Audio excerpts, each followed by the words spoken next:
Lin Lin kaget dan hendak membantah. Akan tetapi tiba-tiba berkelebat bayangan-bayangan yang amat gesit. Lalu terdengar bentakan, "Yi maling keparat, kembalikan pedang pusaka." Mendengar ini, maklumlah Lin Lin bahwa mereka telah dikejar pengawal-pengawal istana yang berkepandaian tinggi. Akan tetapi mengapa harus melarikan diri? "Kek, kita lawan saja," Yi serunya sambil berusaha melepaskan tangannya. Akan tetapi Kim Lun Seng Jin malah menariknya untuk diajak lari cepat sekali menuju ke pinggir kota raja. Lin Lin tidak dapat melepaskan diri.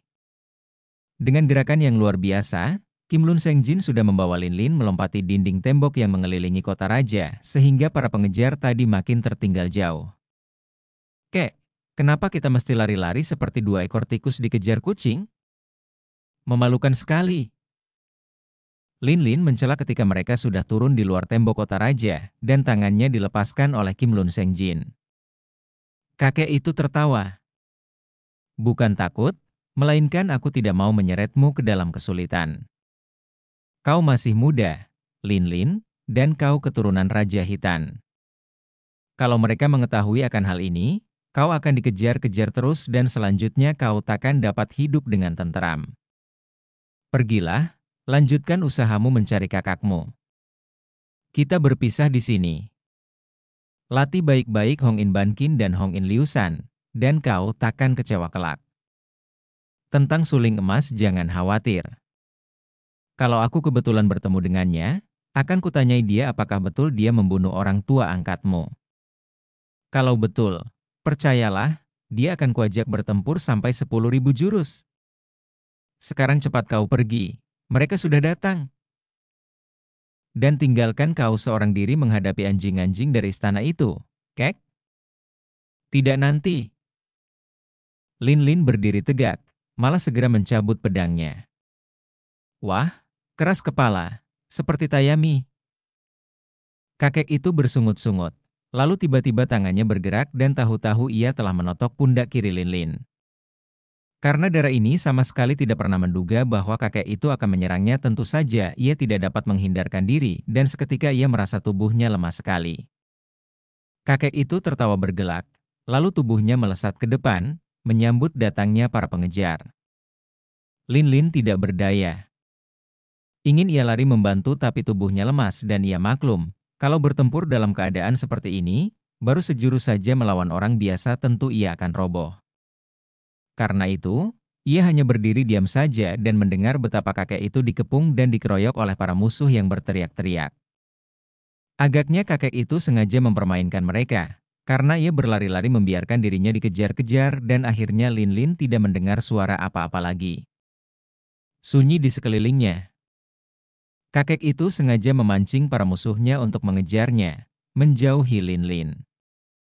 Darah itu maklum akan hal ini dan ia menarik napas panjang. Baru sekarang ia merasa betapa baiknya Kim Lun Seng Jin terhadapnya. Kalau dekat dengan kakek itu, mereka seringkali cekcok dan berbantahan, akan tetapi setelah berpisah, tak dapat Lin Lin menahan dua air matanya menitik turun. Tak sampai seperempat jam, totokan pada pundaknya itu buyar dengan sendirinya. Lin Lin lalu menggerakkan pedang curian, mainkan ilmu silat Hong In Liusan. Pedang itu mengeluarkan suara bercuitan dan sinar kuning bergulung-gulung di malam buta. Ia merasa puas sekali karena pedang yang tipis dan kecil ringan itu terasa amat enak dimainkan. Amat cocok dengan ilmu pedang yang ia warisi dari Kim Lun Seng Jin. Ia baru berhenti bermain silat setelah fajar berada di ambang pintu langit timur. Kegelapan malam sudah terusir, terganti cuaca remang-remang berkabut, berwarna kelabu, ia memandang pedangnya. Pedang yang amat indah, terbuat daripada logam yang kekuning-kuningan, akan tetapi bukan emas. Pedang besi kuning, pusaka hitan? Lin Lin berpikir sambil memandangi pedangnya. Dan aku putri hitan? Seperti dongeng saja. Melihat bahwa yang aneh pada pedang itu hanyalah ronce-ronce merah yang panjang itu, Lin Lin segera melepas kedua ronce merah itu dan menyimpannya dalam saku jubahnya. Betapapun juga, pedang ini adalah pedang curian, pikirnya.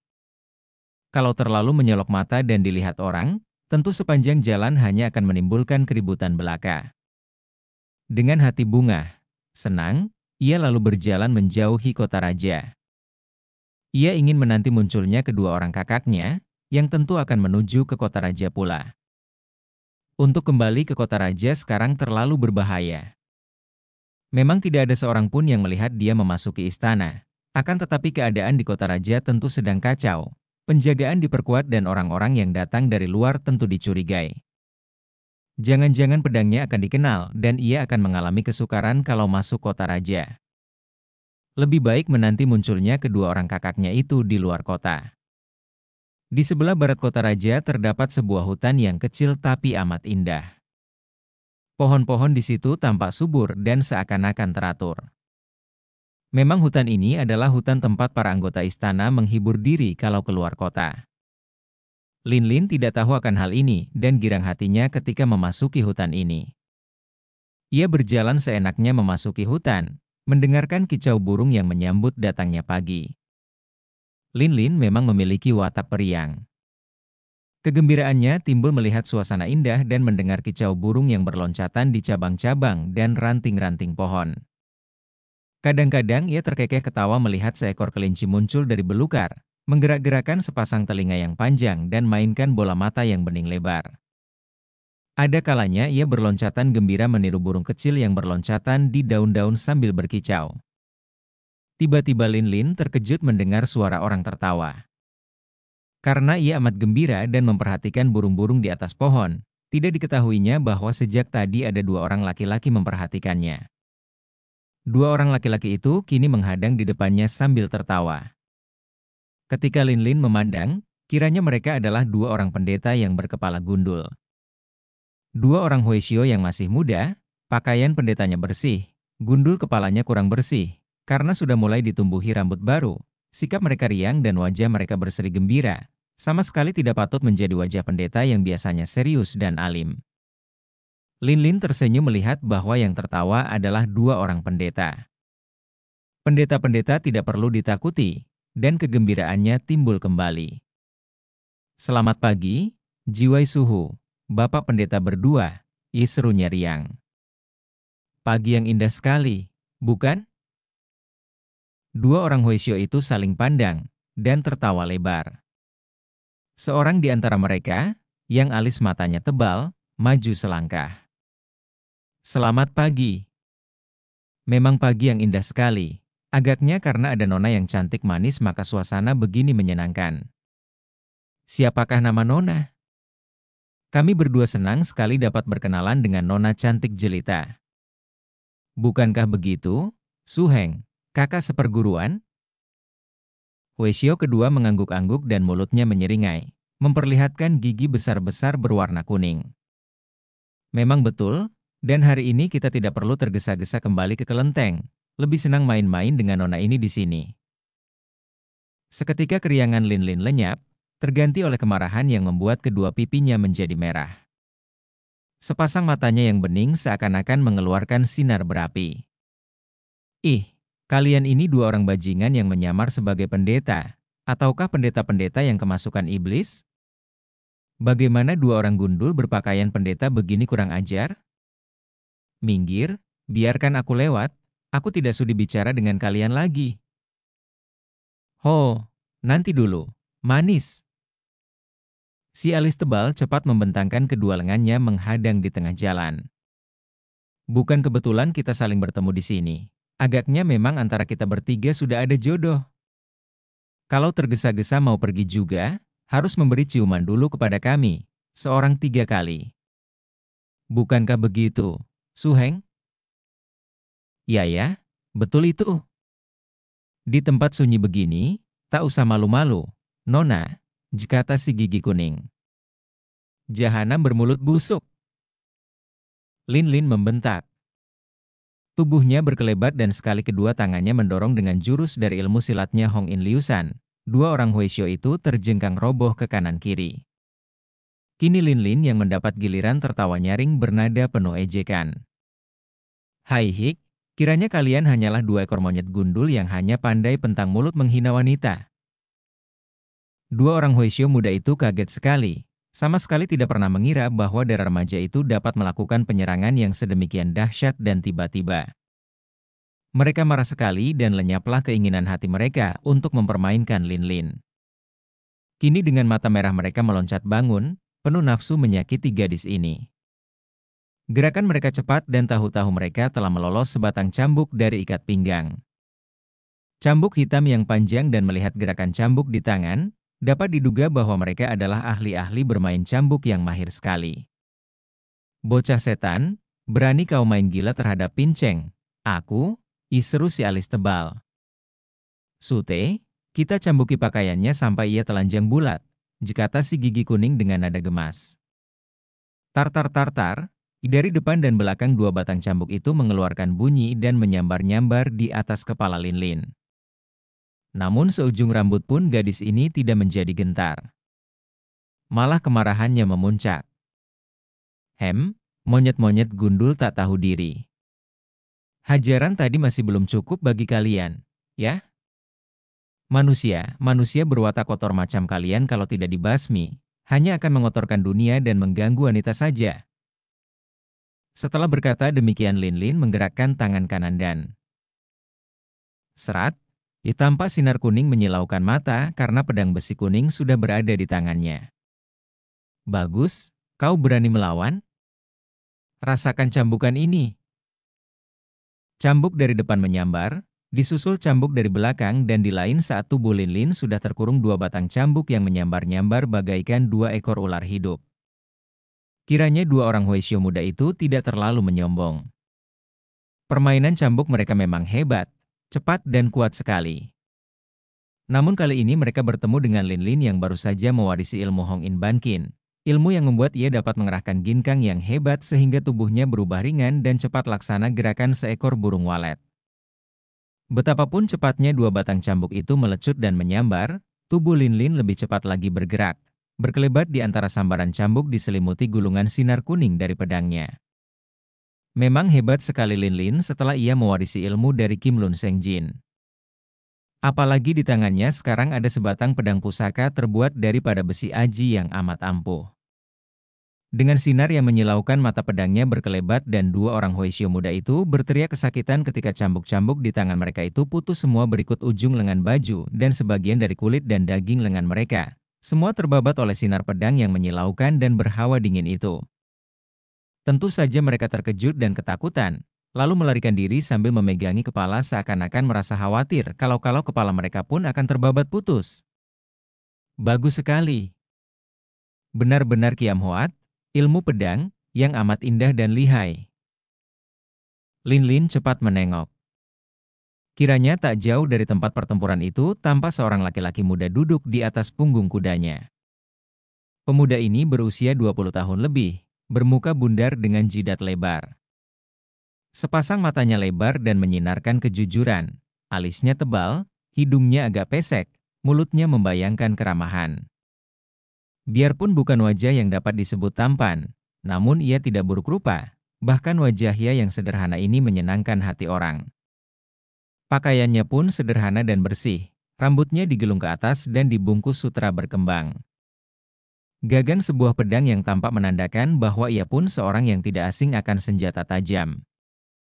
Juga bentuk tubuhnya yang kekar membayangkan tenaga besar. Lin masih marah. Sehabis bertemu dengan dua orang Huaishou muda yang bermulut kotor dan lancang tadi, ia mempunyai prasangka buruk terhadap pemuda ini.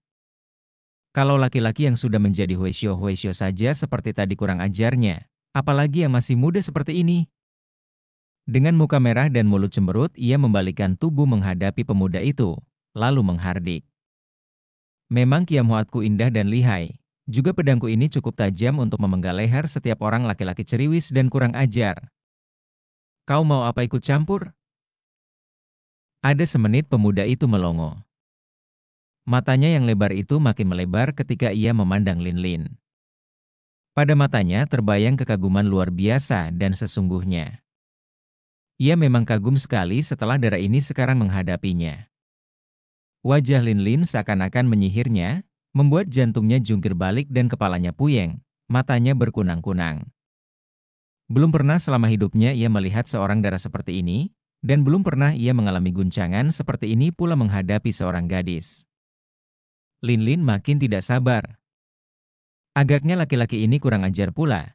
Duduk di atas punggung kuda dan memandangnya tanpa berkata apa-apa, memandangnya tanpa berkedip.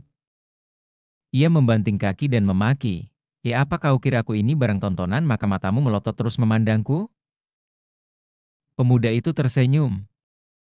Bukan barang tontonan, Nona, akan tetapi tidak ada tontonan yang lebih indah, lebih mempesona, lebih. Kau lebih kurang ajar lagi, ibentak Lilin dan tubuhnya sudah melesat ke depan sambil mengirim serangan dengan pedangnya. Wih, ganas, pemuda itu cepat sekali membuang diri dari atas punggung kuda.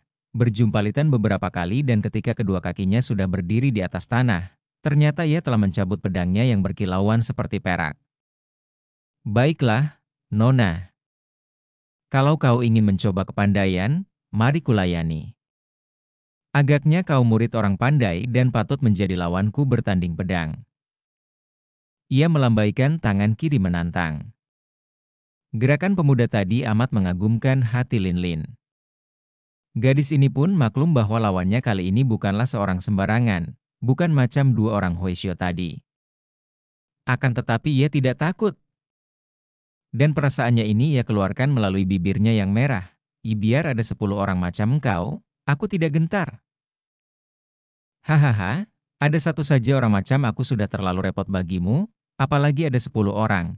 Pemuda itu berkelakar. Akan tetapi ia harus cepat-cepat menggerakkan pedangnya menangkis karena gadis itu sudah menerjangnya dengan gerakan seperti seekor burung walet. Terang-terang-terang, 3 kali pedang mereka saling beradu, menimbulkan bunga api yang muncrat. Ke sana-sini. Keduanya cepat menarik pedang masing-masing dan lega hati mereka ketika mendapat kenyataan bahwa pedang mereka tidak rusak oleh pertemuan keras lawan keras tadi. Masing-masing kagum dan juga kaget. Apalagi Linlin. Tadi ia sudah mengerahkan tenaga Hong In Ban Kin, dan ia maklum bahwa tenaga yang terdapat dalam ilmu ini luar biasa besarnya. Tadi ia gunakan sedikit saja untuk menghadapi 2 orang Huaishou. Sekali babat saja cambuk-cambuk itu putus semua. Sekarang ia pergunakan tenaga ilmu ini dalam mengadu pedang, sedangkan di tangannya adalah pedang pusaka pula. Mengapa pedang lawannya tidak menjadi rusak dan tidak terpental? Ini hanya menjadi bukti bahwa pemuda pesek ini selain memiliki pedang yang ampuh juga memiliki kepandaian tinggi, dapat melawan terjangan tenaga Hong In Ban Kin. Apakah kakek gundul pelontos Kim Lun Seng Jin yang membohonginya dan membual tentang kelihayan Hong In Ban Kin? Kakek itu bilang bahwa jarang ada lawan yang akan dapat mengimbangi kecepatan dan kekuatan tenaga dalamnya kalau ia mengerahkan Hong In Ban Kin. Akan tetapi sekarang, baru saja bertemu dengan seorang pemuda pesek, ilmunya itu seakan-akan tiada artinya lagi. Tadinya ia mengira bahwa darah lincah itu hanya memiliki gerakan yang amat cepat dan ilmu pedang yang tinggi saja, maka dengan mudah dapat mengalahkan 2 orang Huaishou kurang ajar tadi. Siapa kira dalam pertemuan pedang tadi ia mendapat kenyataan bahwa dalam hal tenaga gadis itu tidak usah mengaku kalah terhadapnya, juga pedang di tangannya itu adalah pedang ampuh yang dapat menahan pusakanya sendiri. Padahal pusakanya ini adalah pedang Goat Kong Kiam, pedang sinar bulan, yang jarang bandingannya, pedang pusaka pemberian suhunya. Wah, karena pedangmu ampuh kau jadi sombong, ya? Awas lehermu! Linlin membentak dan segera gadis ini mainkan Hong In Liusan untuk menerjang lawannya. Hebat terjangannya ini, pedangnya berubah menjadi sinar kuning bergulung-gulung, makin lama makin tebal merupakan segunduk awan bergerak perlahan mengurung diri pemuda itu dari segala jurusan. Pemuda itu mengeluarkan seruan tertahan. Benar-benar tak disangkanya gadis ini sedemikian lihainya. Ia pun lalu bersilat dengan pedangnya, ilmu silat yang aneh. Gerakan-gerakannya lucu dengan tubuh megol seperti seorang pelawak beraksi di atas panggung wayang. Hampir saja Linlin tak dapat menahan ketawanya menyaksikan gerakan aneh dan lucu ini. Akan tetapi ia pun terheran-heran karena kemanapun juga pedangnya menyambar, selalu dapat dielakkan atau ditangkis oleh pemuda yang gerak-geriknya aneh ini. Ia sama sekali tidak tahu bahwa pemuda itu banyak mengalah, hanya mempertahankan diri daripada serangan-serangannya yang dahsyat, tidak berusaha membalas sungguh-sungguh. Memang pemuda itu tidak ingin merobohkan Lin Lin. Kekagumannya terhadap gadis itu membuat ia mengalah dan hanya ingin menguji kepandaian orang. Hebat, hebat Kiam Hoat yang luar biasa, berkali-kali pemuda itu memuji. Akan tetapi, makin dipuji makin marahlah Lin Lin karena pujian itu ia anggap sebagai ejekan. Mana bisa ilmu pedangnya dipuji kalau sama sekali tidak mampu mendesak lawan? Balaslah! Seranglah! Kau kira aku takut? Kalau kau bisa mengalahkan aku, baru kau laki-laki sejati. Ia menantang. Ia berbesar hati karena ia memiliki ilmu Hong In Ban Kin dan dengan ilmu ini ia dapat menggunakan ginkang yang sempurna sehingga ia tidak khawatir akan termakan pedang lawan. Seperempat jam sudah mereka bertanding. Kuda tunggangan pemuda itu menjadi gelisah, berkali-kali meringkik ketakutan. Pemuda itu gemas juga. Gadis ini amat menarik hatinya, dan ia tidak tega untuk merobohkan atau mengalahkannya. Akan tetapi kalau tidak diberi rasa, tentu tidak tahu akan kelihayannya, demikian ia pikir.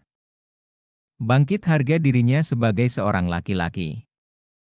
Baiklah, Nona, lihat pedangku. Ia memutar pedangnya cepat sekali dan mengerahkan tenaga untuk mendesak dan menindih gulungan sinar pedang lawan. Memang hebat pemuda ini. Amat kuat tenaga desakan hawa dan sinar pedangnya, mengejutkan hati Lin Lin. Namun cepat gadis ini menggunakan Hong In Ban Kin. Tubuhnya bergerak begitu cepat seakan-akan serupa sebuah bayangan, dengan lincahnya ia menyelinap di antara sinar pedang. Sungguh pun harus ia akui bahwa semua serangannya sekarang gagal dan buyar, tidak ada kesempatan lagi, namun ia tetap dapat mempertahankan diri daripada desakan lawan. Makin keras pemuda itu menekan, makin lincah gerakan Lin Lin sehingga pemuda itu selain kaget juga heran dan bingung. Tahulah ia sekarang bahwa darah lincah ini adalah murid seorang sakti, karena hanya beberapa orang saja di dunia Kang Ou, boleh dihitung dengan jari jumlahnya, yang akan dapat menghindarkan diri dari tekanan pedangnya seperti ini. Pada saat itu, terdengar bentakan keras, "Susyok, paman guru, inilah iblis betina liar itu." Agaknya mengandalkan kecantikannya. Lihat Pinceng menangkapnya. Mari kita berlomba, Sute. Aku pun timbul kegembiraan hendak menangkap gadis liar ini, sambung suara kedua. Hei, Sicu, orang gagah, harap mundur. Biarkan Pinceng berdua main-main dengan budak ini. Biarpun masih saling gempur, pemuda itu dan Lin Lin kini otomatis mengendurkan gerakan dan melirik. Kiranya yang datang adalah dua orang Huisyo muda yang tadi, yang berdiri agak jauh. Akan tetapi kini mereka datang bersama dua orang Huisyo setengah tua yang bertubuh tinggi besar dan keduanya memegang sebatang tongkat Huisyo yang panjang dan terbuat daripada baja. Kedua orang Huisyo ini sombong sekali lagaknya dan agaknya mereka memandang rendah kepada pemuda itu dan Lin Lin. Tanpa memberi kesempatan lagi, dua orang Huisyo setengah tua itu menerjang maju dari kanan kiri mengeroyok Lin Lin. Benar-benar tak tahu malu, pikir Lin Lin. Suaranya saja hendak berlomba untuk menangkapnya, kiranya mereka itu hanya ingin mengeroyok mengandalkan senjata yang panjang dan berat. Mana ada orang yang hendak menangkap menggunakan tongkat yang begitu panjang dan berat? Akan tetapi ketika ia mengayun pedang dengan putaran lebar, sekaligus menangkis dua batang tongkat itu, terdengar suara keras, bunga api berpijar dan Lin Lin merasa betapa telapak tangannya tergetar. Ia kaget dan diam-diam ia mengeluh. Kiranya di samping kesombongan mereka, dua orang Huisyo ini memiliki tenaga luekang yang hebat. Cepat ia menggerakkan tubuh dan dengan mengandalkan kelincahannya, kini ia menghadapi dua orang pengeroyoknya, lupa bahwa lawan lamanya, pemuda itu, kini berdiri menonton dan tidak menyerangnya lagi. Tahan senjata. Melihat gerakan, Jiwai Suhu adalah Huisyo Xiao Lim. Betulkah? Dua orang Huishio setengah tua itu melompat mundur, menahan tongkat mereka lalu memandang pemuda itu. Lin Lin tidak peduli, akan tetapi ia pun tidak sudi menyerang orang yang menarik senjatanya, maka dengan pedang melintang di depan dada, ia hanya memandang, sikapnya gagah. Kami memang betul Huishio Xiao Lim. Kau siapakah, Si Chu, dan apa yang hendak kau katakan kepada kami? Pemuda itu mengerutkan keningnya. Xiao Limpai adalah partai persilatan yang selalu menjunjung kebenaran dan keadilan, yang selalu bersih dan terkenal sebagai pusat orang-orang beribadat yang berilmu tinggi. Akan tetapi mengapa Jiwai Suhu datang-datang menyerang seorang wanita? Gadis liar ini menghina murid-murid keponakan kami. Pemutarbalikan fakta yang menjijikkan. Adalah dua orang Huishio itulah yang kurang ajar, mengeluarkan kata-kata yang tidak sopan terhadap wanita terhormat. Daripada menyerang orang yang tidak berdosa, Jiwai Suhu justru akan membersihkan nama partai kalau sekarang juga memberi hukuman kepada murid-murid sendiri. Orang muda, kau siapakah berani bicara lancang memberi kuliah kepada kami? Pemuda itu tersenyum. Aku Shilai bernama Bok Liong, orang biasa saja. Akan tetapi aku mengenal baik Cheng Han Lo Suhu, dan pedangku Goat Kong Kiam ini selalu menghendaki kebenaran dibela oleh orang-orang gagah. Cheng Han Huishio adalah ketua Xiao Limpai, maka mendengar disebutnya nama ini, kedua orang Huishio itu menjadi kaget sekali. Mereka khawatir kalau pemuda ini akan mengadu.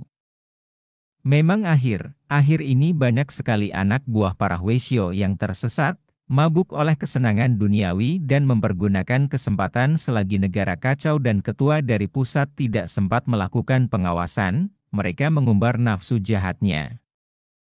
Keadaan memalukan dan buruk ini terutama sekali ditimbulkan oleh para penjahat dan pelarian yang menyembunyikan diri dengan jalan mencukur rambutnya dan memakai jubah pendeta, tinggal bersembunyi di kelenteng-kelenteng.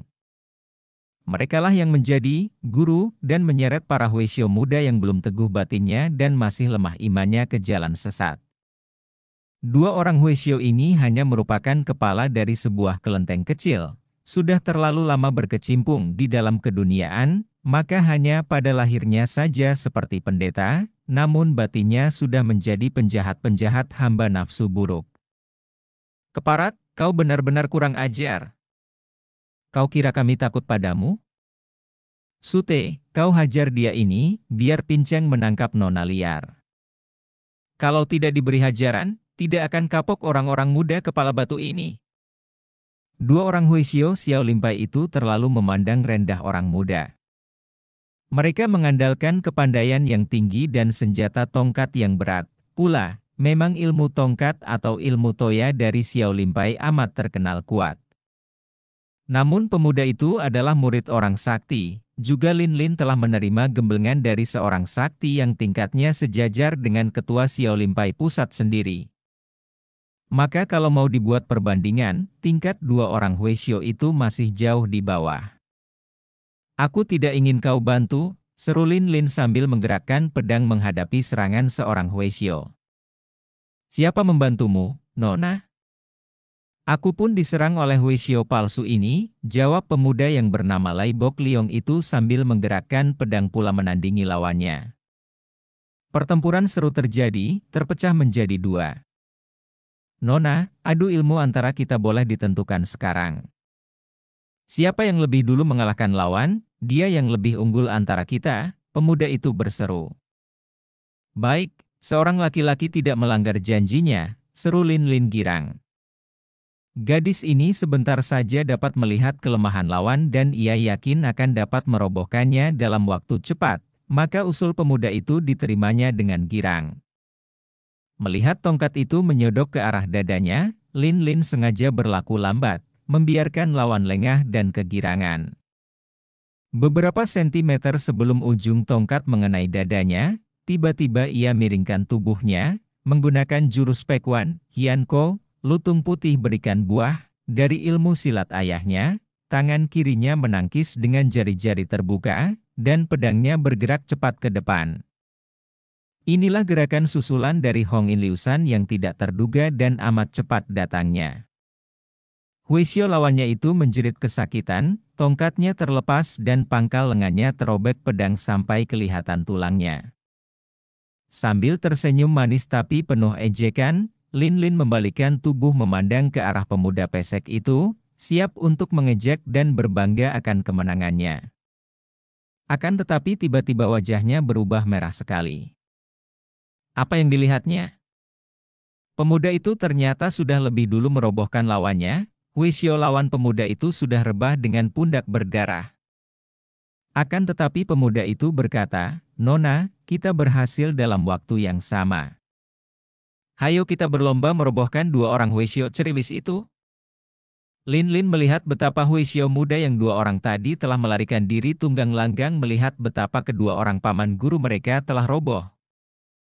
Karena dua orang Huisyo muda itu yang menjadi biang keladi pertempuran, dan dua orang Huisyo itu yang sebenarnya amat kurang ajar, Lin Lin menjadi marah sekali dan tubuhnya berkelebat melakukan pengejaran.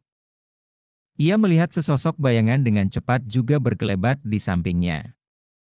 Tahu bahwa pemuda pesek itu tidak mau kalah, Lin Lin mengerahkan ginkangnya dan di lain saat ia sudah tiba di belakang dua orang Huisyo itu.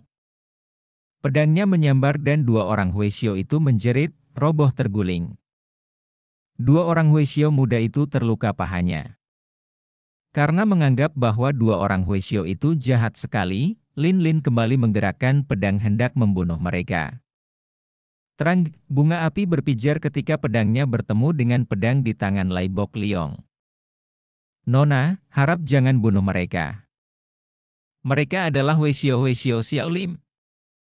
Huisyo Xiaolim atau Huisyo Langit, siapa takut? Mereka ini jahat, kalau Huisyo tua Xiaolimpai membela mereka, berarti mereka pun jahat." Omitohut kasar akan tetapi harus diakui kebenarannya, terdengar seruan suara halus dan tahu-tahu di depan mereka telah berdiri seorang Huisyo tua yang putih semua jenggotnya, akan tetapi mukanya masih segar kemerahan seperti seorang muda. Huisyo ini berjubah kuning, memegang sebuah tongkat pendeta dan sinar matanya berpengaruh penuh wibawa. Melihat Huisyo ini, Lai Bok Liong segera mengangkat kedua tangan ke depan dada memberi hormat. "Cheng Hie Lo Suhu." Kebetulan sekali Lo Suhu datang. Kami dua orang muda telah berselisih faham dengan beberapa orang anak murid Xiaolimpai, harap Lo Suhu memberi kebijaksanaan. Huisyo tua itu tertawa perlahan. Lai Sicu tak perlu bersikap sungkan. "Pinceng, aku, yang tua sudah melihat dan mendengar semua." Memang sudah Pinceng dengar kenakalan 4 orang anak murid ini, akan tetapi baru sekarang Pinceng melihat buktinya. Kemudian ia mengalihkan pandang mata kepada Lin Lin dan berkata, "Nona, kepandaianmu hebat bagi seorang semuda Nona. Memang pantas sekali pedang besi kuning berada di tanganmu." Dua orang anak murid Xiaolimpai yang durhaka ini telah melakukan kesalahan kepadamu, harap Nona sudi memberi maaf, biar Pinceng nanti yang akan menghukum mereka. Lin Lin kaget bukan main. Huisyo tua ini dapat mengetahui segalanya, bahkan tahu pula tentang pedangnya, pedang curian dari gudang istana. Tentu seorang yang berilmu tinggi, pikirnya. Ia memang marah kepada dua orang Huisyo yang kurang ajar itu, akan tetapi sekarang hatinya puas karena sudah ada pentolan Xiaolimpai yang mengurus dan hendak menghukum. Terserah kepada Lo Suhu. Aku percaya Lo Suhu akan benar-benar memberi hukuman berat, kalau tidak. Berarti Lo Suhu membantu orang jahat? Muka Huisyo tua itu berubah agak pucat, akan tetapi ia hanya tertawa dan menjura. Lai Bok Liong lalu mengajak Lin Lin pergi, "Marilah. Setelah ada Cheng Hie Lo Suhu, tentu mereka akan mendapat bagian mereka." Cheng Hie Lo Suhu terkenal sebagai pengawal tindak tanduk dan sepak terjang para anak murid Xiaolimpai dan dunia Kang Ou mengenal belaka kebijaksanaan dan keadilannya. "Lo Suhu, perkenankan kami pergi." Cheng Hie Huisyo menggerakkan tangannya, mengangguk-angguk. Pergilah dengan hati-hati, orang-orang muda. Doa restu dan berkahku mengiringi kalian berdua." Lin Lin tercengang, hendak marah kepada pemuda pesek itu. Enak saja, pikirnya, ajak-ajak seakan-akan dia itu memang teman seperjalanan. Kenal pun tidak. Akan tetapi melihat sikap Huisyo yang amat halus dan baik itu, tak enak hatinya menimbulkan ribut di depannya. Ia pun mengangguk dan berjalan pergi bersama Lai Bok Liong yang menuntun kudanya. Sampai lama mereka jalan berendeng, diam saja tidak berkata-kata, juga saling lirik saja tidak. Seakan-akan mereka saling tidak ingat lagi bahwa di sebelah mereka berjalan seorang lain. Tentu saja tidak. Demikian hal yang sebetulnya. Bok Liong sekaligus terbetot semangatnya oleh gadis lincah ini, dan ia berjalan sambil merenung, terheran-heran atas perubahan di dalam hatinya sendiri. Mengapa ia merasakan hal yang aneh ini, hal yang selama ia hidup belum pernah ia rasakan? Adapun Lin Lin, ia sedang mengumpul-ngumpulkan kata-kata untuk menyerang pemuda pesek lancang ini nanti setelah mereka jauh dari Huisyo tua tadi. Setelah mereka keluar dari dalam hutan dan berada di jalan yang sunyi sekali, tiba-tiba Lin Lin berhenti dan berkata ketus, "Nah, sekarang tidak ada siapa-siapa yang akan menghalangi kita membuat perhitungan." Pemuda itu seakan-akan baru sadar dari alam mimpi. Ia menengok dan memandang dengan kaget. "Perhitungan? Perhitungan apa, Nona? Perhitungan apa?" Pura-pura tanya lagi. "Kau tadi mengajak adu cepat berlomba merobohkan 2 orang Huisyo ceriwis. Siapa yang menang?" "Aku." Lalu Huisyo tua Xiao Limpai tadi memuji-muji dan minta maaf. "Memuji siapa dan minta maaf kepada siapa?" "Aku." "Tapi kau memerintah aku ikut denganmu." "Sombong." Bok Liong cepat menjura, sikapnya sungguh-sungguh. "Nona, harap kau tidak main-main lagi. Maafkanlah kalau sikap dan kata-kataku pernah menyinggungmu. Aku Lai Bok Liong adalah seorang laki-laki sejati, dan kulihat sepak terjangmu membuktikan bahwa kau seorang pendekar wanita yang mengagumkan. Oleh karena itu terimalah hormatku, Nona, dan sampai mati aku tidak nanti berani mengangkat senjata terhadapmu lagi." Aku mengaku kalah dan menyerah. Watak Lin Lin memang aneh. Dalam segala hal ia selalu tidak mau kalah. Kalau orang bersikap keras terhadapnya, ia tidak mau kalah keras, kalau orang galak, ia akan lebih galak lagi. Kini Bok Liong bersikap merendah dan mengalah dengan suara sungguh-sungguh dan wajah serius, ia pun tidak mau kalah. "Nah, kau sih yang sombong tadinya. Padahal aku juga tidak mempunyai permusuhan apa-apa dengan orang seperti kau ini. Aku tahu kau bukan orang jahat, tapi kalau aku tidak bersikap keras, orang takkan mengetahui kelihayanku. Nah, kau pun kuminta maklum saja kalau tadi aku bersikap kaku. Betapapun juga, kau telah membantuku menghadapi Huisyo-Huisyo kotor tadi." Jantung Bok Liong berdebar-debar. Alangkah girangnya melihat bahwa Nona yang lincah galak ini kiranya dapat juga bicara dengan baik. Ia menahan senyumnya dan berkata lagi, "Nona, terima kasih atas pengertianmu. Kita menjadi sahabat, hal yang amat kuinginkan semenjak aku melihat kau menghajar Huisyo-Huisyo ceriwis di hutan itu.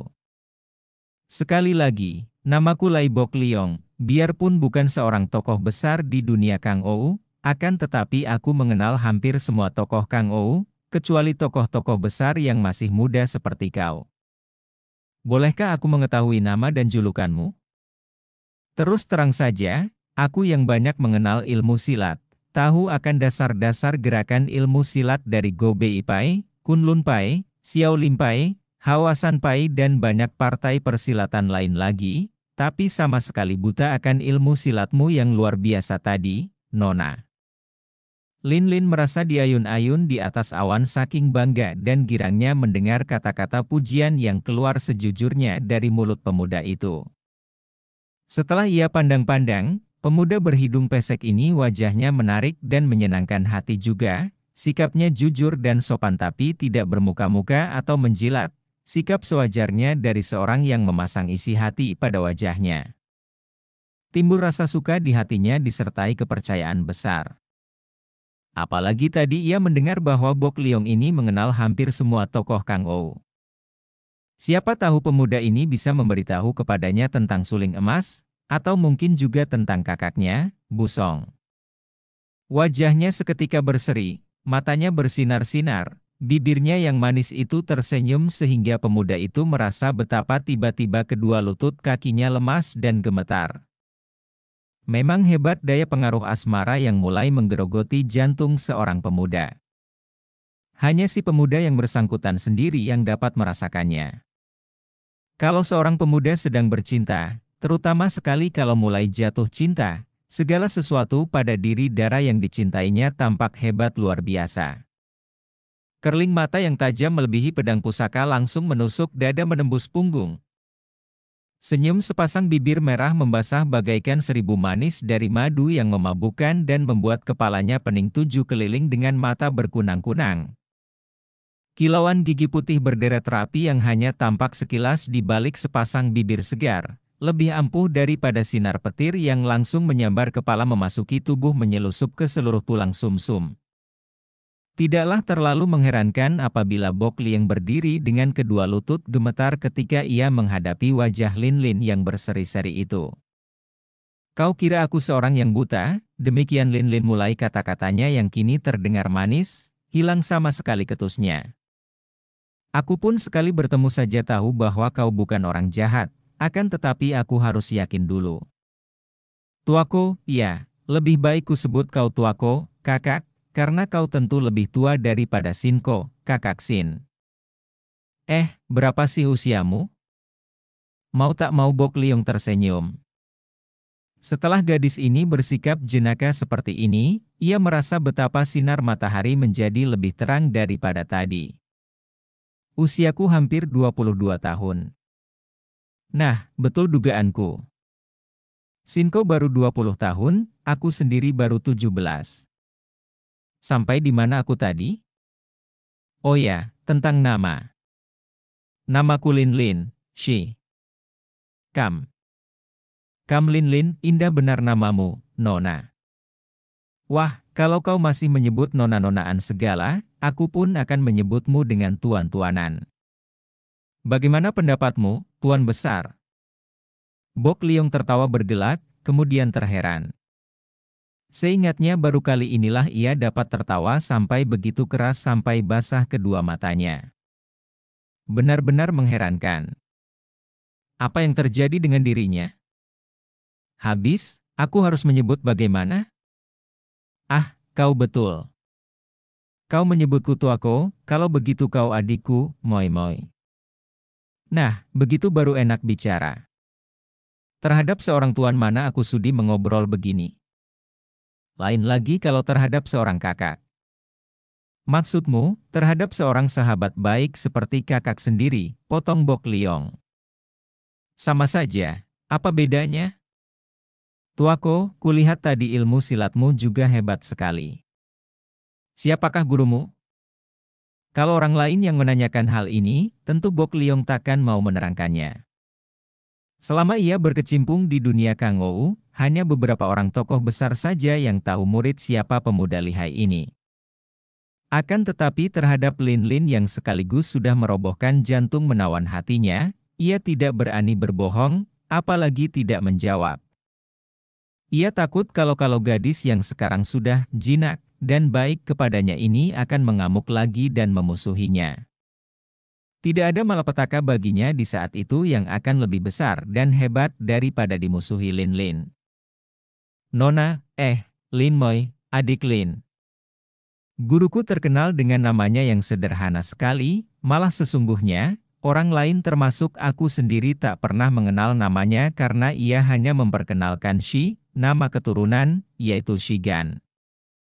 Karena inilah maka di dunia Kang Ou ia dikenal sebagai Gan Lopek, Empek Tua Gan." Senyum di bibir Lin Lin melebar. "Gan Lopek? Hai Hik." Badut tak pernah mandi yang pantatnya besar, kumis dan jenggotnya dijadikan sarang semut, paling takut melihat cacing dan ular. Hai hai hik, geli hatiku kalau mengenangkan dia. Lin Lin menutupi mulut dengan tangan kiri untuk menyembunyikan tawanya. Bo Liong membelalakan kedua matanya yang lebar. Apa? Kau pernah melihat suhu? Lin Lin menggeleng kepala, menahan kekehnya. Agak lama baru dia dapat bicara. Aku hanya mendengar ceritanya dari kakek gundul pacul. Wah, kakek dan aku tertawa-tawa sampai perutku menjadi keras dan kakek jatuh terguling dari atas cabang pohon, kembali Lin Lin tertawa terkekeh-kekeh. Diam-diam Bok Liong menjadi tak senang hatinya karena merasa betapa suhunya, orang yang ia anggap paling hebat di dunia ini, menjadi buah tertawaan. Sungguh pun ia cukup mengenal suhunya sebagai orang yang luar biasa anehnya dan kadang-kadang membuat lelucon yang luar biasa. Kau pernah mendengar cerita tentang suhu? Dan kakek gundul pacul yang menceritakan itu, apakah dia jatuh dari cabang pohon terus mati? Tiba-tiba suara ketawa Lin Lin terhenti. Dia? Mati jatuh dari cabang? Ah, tuaku, kau benar-benar tidak mengenal dia. Dialah yang menurunkan ilmu serba kosong kepadaku. Dia orang sakti seperti dewa, mana bisa mati jatuh dari cabang? Bok Liong benar-benar tidak mengerti. Luar biasa sekali darah ini, pikirnya. Kalau kakek gundul pacul itu mengajar ilmu, berarti kakek itu guru si Nona. Akan tetapi kenapa Nona ini menyebutnya gundul pacul, sebutan yang seakan-akan mengejek dan memandang rendah? Ah, kalau begitu beliau seorang sakti? Siapakah beliau itu, atau kau juga tidak tahu namanya? Tentu saja aku tahu. Dia disebut Kim Lun Seng Jin. Kenapa kau, Liong tuaku, kakak Liong? Lin Lin heran melihat pemuda itu meloncat seperti dipagut ular dan matanya menjadi amat bundar dan lebar. Kim Lun Seng Jin? Beliau itu guru muka, tanya Bok Liong. Kembali Lin Lin menggeleng kepala. Bukan. Bukan guruku. Dia sahabat baikku. Makin heranlah Bok Liong. Masa kakek sakti yang amat terkenal di dunia ini, yang tingkatnya sekelas dengan gurunya, menjadi sahabat baik gadis ini? Tapi kau bilang tadi bahwa kau menerima ilmu darinya. Kan itu berarti bahwa dia gurumu? Bukan. Hanya kenalan biasa saja. Tapi ilmunya serba kosong memang boleh juga. Lin Lin bersikap seakan-akan hal itu merupakan hal yang bukan apa-apa baginya. Sikap ini sengaja ia pasang karena melihat betapa Bok Liong terheran-heran dan agaknya amat menjunjung tinggi Kim Lun Seng Jin. Serba kosong. Aneh sekali nama ilmu itu. Tapi, Lin Moi, aku percaya bahwa ilmu yang diturunkan oleh Kim Lun Seng Jin tentulah hebat bukan main. Ah, maafkan kalau tadi aku bersikap kurang hormat. Siapa mengira bahwa kau adalah sahabat baik Kim Lun Seng Jin Lo Chian Wei, orang tua gagah. Pantas saja beliau bisa bercerita tentang suhuku. Senang sekali hati Lin Lin, kebanggaannya bukan main sehingga ia mengangkat dadanya yang sudah membusung. Karena senangnya, ia ingin memberi sekedar hiburan kepada Bok Liong dengan kata-kata manis. Tapi kakek berkata bahwa biarpun Gan Lopek itu orangnya lucu dan merupakan seorang badut besar, namun kepandaiannya hebat. Maka sekarang, melihat kepandaianmu, aku percaya akan kesaktiannya. Sekarang Bok Liong teringat akan matanya menatap ke arah pedang yang tergantung di pinggang Lin Lin. Tadi ia amat terkejut ketika mendengar ucapan Cheng Hie Huesio tentang pedang besi kuning. Ia mendengar pula tentang lenyapnya pedang pusaka itu dari gudang pusaka istana, dan ia tadi masih terheran-heran bagaimana pedang itu bisa terjatuh ke tangan Lin Lin. Betapapun pandainya Lin Lin, kiranya bukanlah hal yang mudah untuk dapat memasuki istana dan mencuri sebuah pedang pusaka. Akan tetapi sekarang terbukalah rahasia itu. Kalau gadis itu pergi bersama seorang sakti seperti Kim Lun Seng Jin, soal memasuki istana dan mencuri pedang pusaka bukanlah merupakan hal yang aneh lagi. Akan tetapi, ia mulai mengenal watak Lin Lin dan karenanya ia tidak mau bertanya-tanya akan hal pedang itu, takut kalau Lin Lin akan menjadi curiga dan marah kepadanya. Sebaliknya ia lalu bertanya, Lin Moi, setelah kita menjadi sahabat dan kenalan sekarang, bolehkah aku mengetahui apa yang kau kehendaki sehingga kau seorang diri sampai berada di tempat ini? Hendak pergi kemanakah kau? Ini memang merupakan pertanyaan yang dinanti-nanti Lin Lin. Gadis ini sudah mengambil keputusan untuk minta bantuan Bok Liong.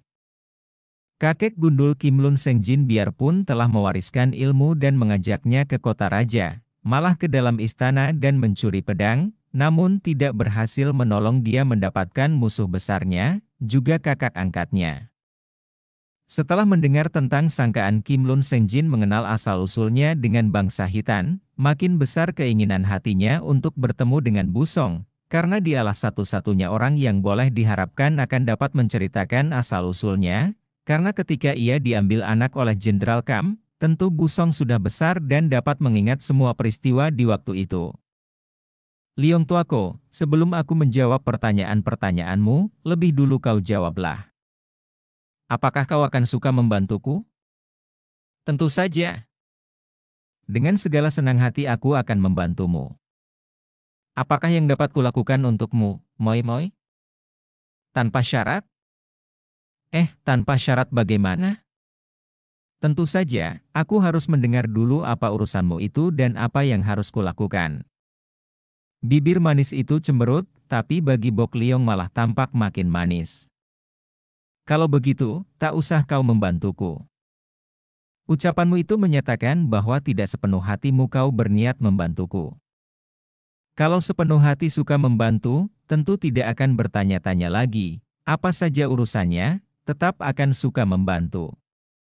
Merah muka Bok Liong mendengar celaan ini, dan diam-diam ia harus akui bahwa ucapan gadis ini, biarpun terdengar seperti mencari menang sendiri, namun ada benarnya juga. Baiklah, aku akan membantumu. Akan tetapi, Moi Moi, kau tentu tahu bahwa biarpun untuk kau sendiri, terpaksa aku tidak mau melakukan hal-hal yang berlawanan dengan kebenaran. Ringkasnya, aku tidak mau membantu pihak yang melakukan kejahatan.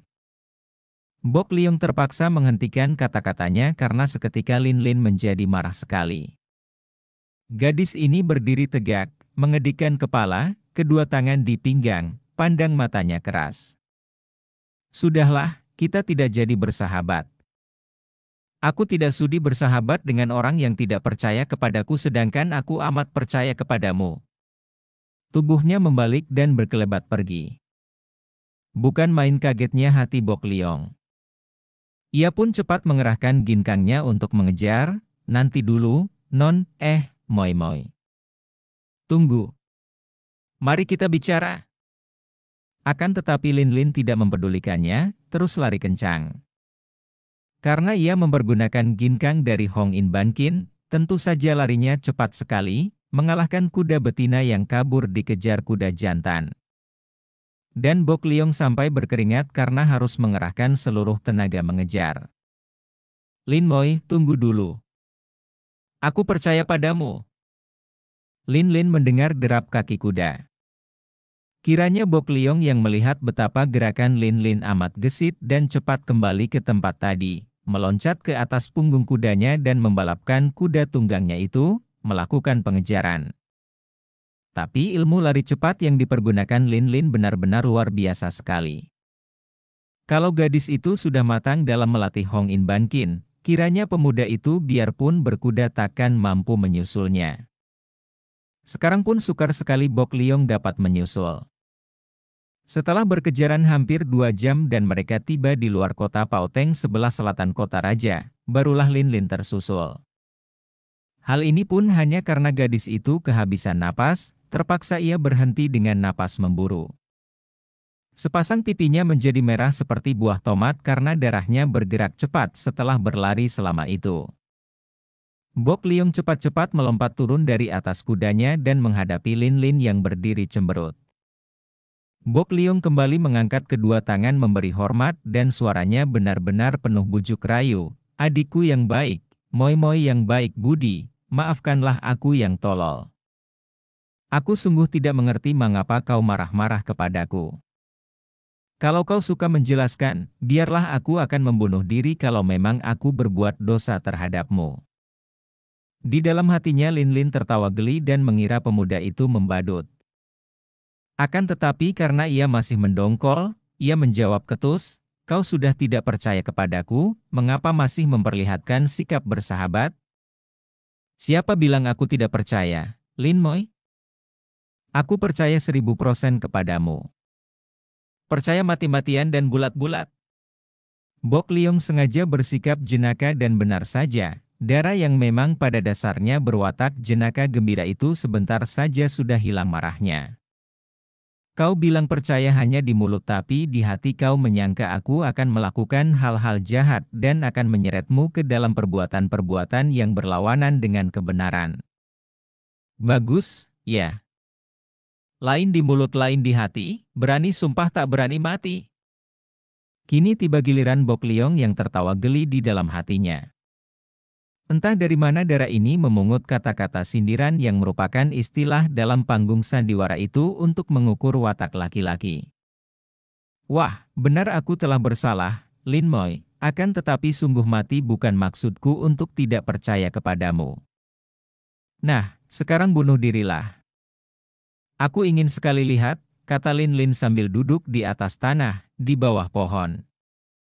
Peluhnya yang membasahi jidat dan leher diusapnya dengan sapu tangan sutera.